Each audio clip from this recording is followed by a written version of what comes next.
C'est la Liga du siècle, mais ce match fait déjà parler. Salut les fraudes, j'espère que vous allez bien. On se retrouve pour une nouvelle vidéo. Débrief du match entre le FC Séville et le FC Barcelone. Victoire 4 buts à 1 du FC Barcelone qui fait une énorme opération. Le Barça revient à 1 point de l'Atlético Madrid, à 2 points du Real Madrid, alors qu'il y a 10 jours tu étais à 7 points du Real.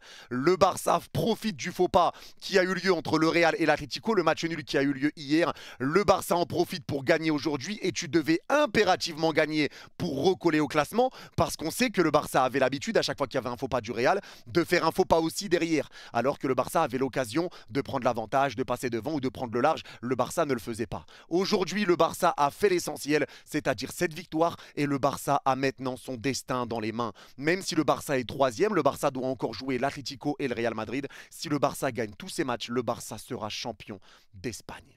Le Barça a son destin dans les mains et le Barça relance totalement la Liga. La Liga est folle. On peut même parler de Bilbao qui a 44 points. Il y a 6 points d'écart entre les 4 premiers. C'est la Liga du siècle. La Liga est complètement dingue.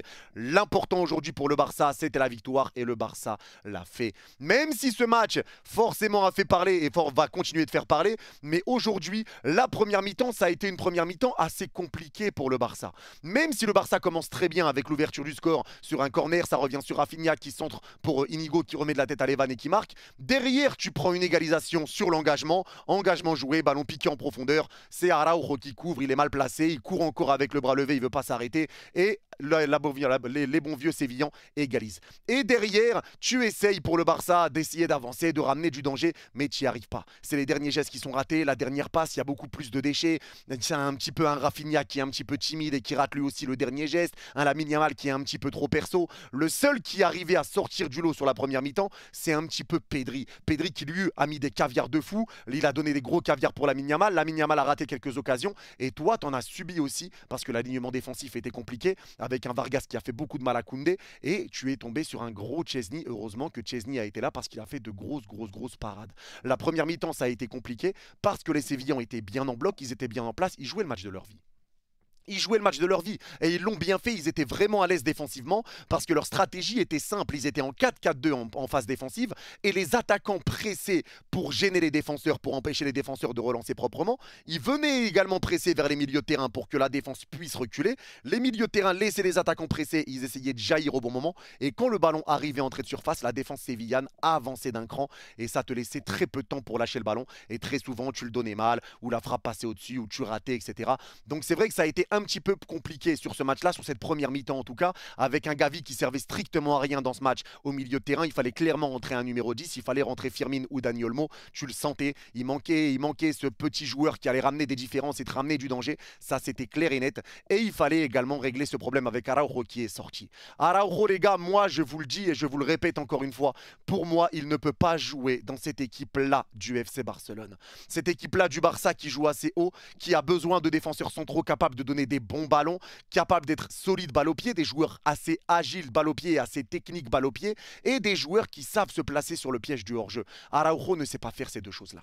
Il ne sait pas faire ces deux choses-là, et le problème qui se pose, il est là. Il est sorti sur blessure. Alors est-ce que c'est une blessure, ou est-ce que vraiment, dans tous les cas, le bon vieux Hansi Flick voulait les sortir parce que c'était compliqué pour lui ce début de match? On le sait pas, et je le sais pas, mais en tout cas, Araujo sort, et pour moi, c'est totalement normal, et il a été remplacé par Cubarsí. Et quand Cubarsí est rentré, ça allait beaucoup mieux, tu subissais beaucoup moins d'occasions, tu étais beaucoup plus à l'aise, tu remettais hors jeu les Sévillans.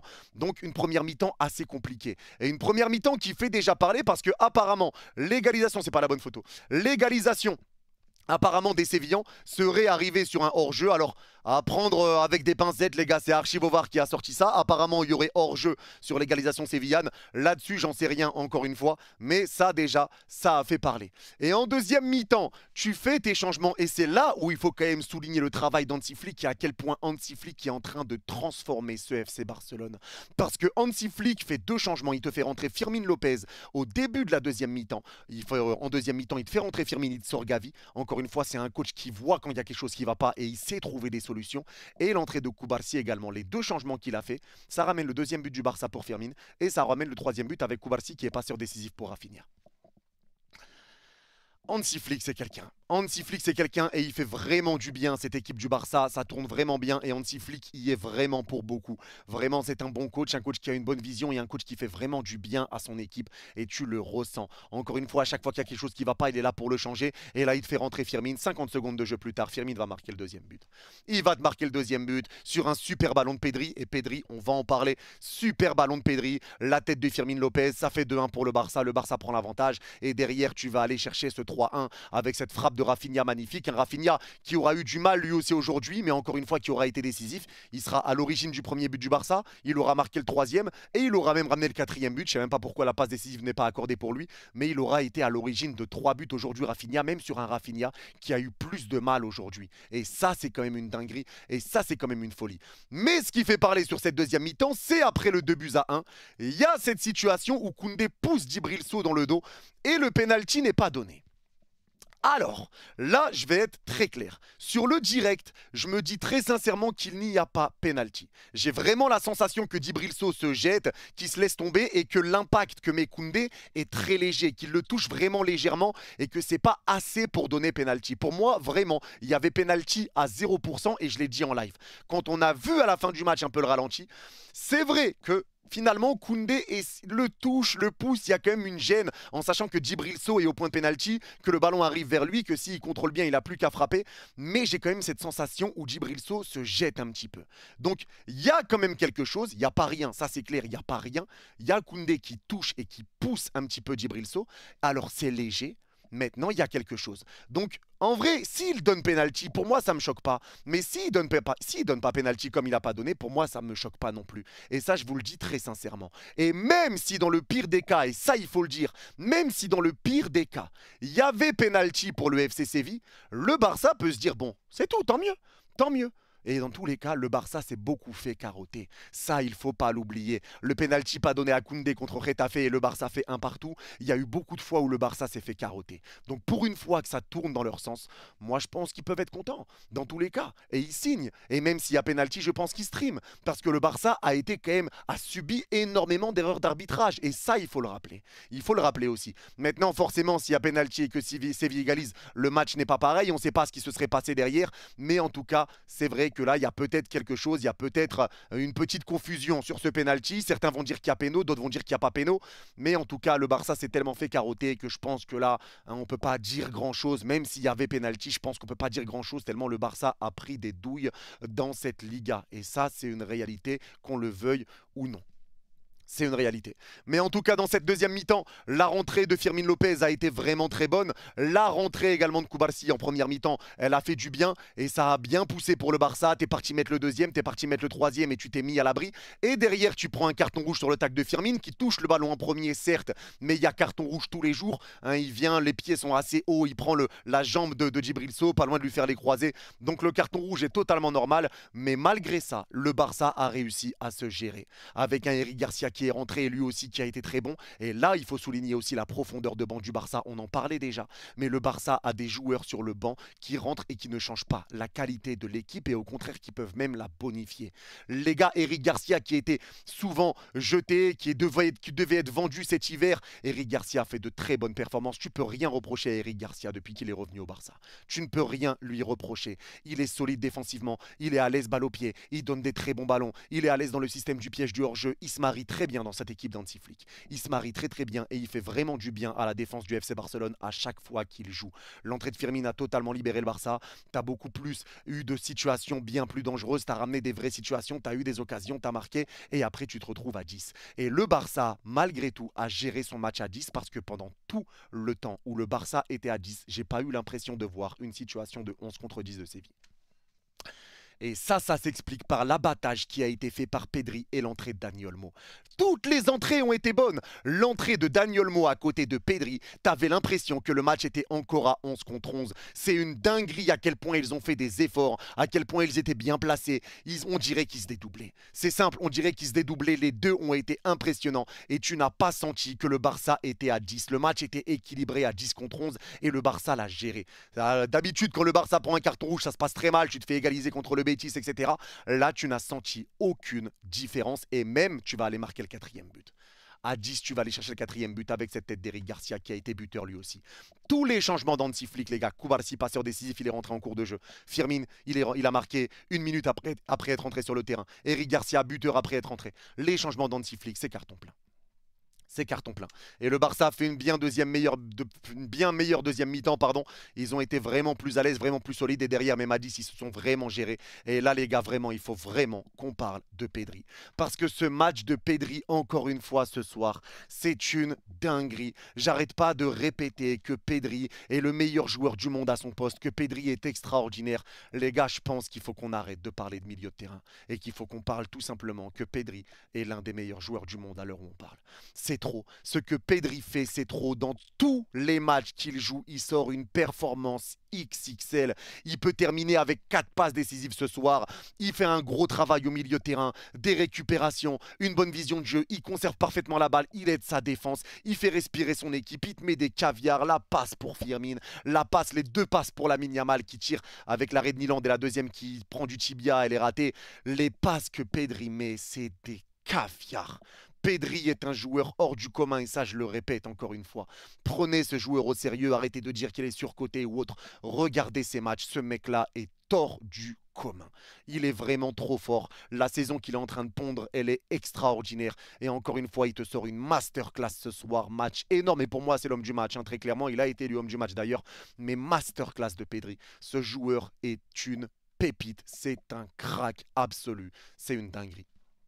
C'est une dinguerie. Il peut clairement faire tourner un match à lui tout seul. En plus, il a des stats. Il est passeur DS. Il arrive à avoir des passes décisives. Et il peut même en avoir plus. C'est une dinguerie. Ce qu'il est en train de faire Pedri, c'est juste exceptionnel. Et il a encore une fois sorti une performance XXL comme d'habitude. Gavi a été décevant au milieu de terrain. Comme je vous l'ai dit, l'entrée de Firmin Lopez a été très bonne. Et même s'il prend carton rouge, Firmin, il a fait 15 minutes extraordinaires.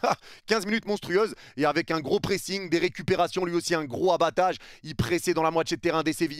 Il récupérait des ballons, il orientait le jeu. Franchement, ces 15 minutes ont été top. J'ai même pas envie de parler du carton rouge tellement ce qu'il a fait sur les 15 minutes, ça a été capital. Et ça a permis au Barça d'être tranquille et de se mettre à l'abri assez rapidement. Son entrée a vraiment changé le match du FC Barcelone.